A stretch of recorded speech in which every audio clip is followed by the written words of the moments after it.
Шығыс Қазақстан және Абай облыстарының 7 ауданында салынуы тиіс 11 әлеуметтік нысанның қаржысы қолды болған. Осыған байланысты Казконстракшн серіктестігінің бұрынғы директорының орынбасары мен Күршім ауданының бір депутаты тергеуге алынған.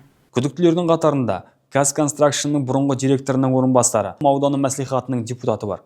Аталған жобалар халықтың өмір сүру сапасын арттырып, азаматтардың бос уақытын тиімді өткізуіне жағдай жасауға бағытталған болатын.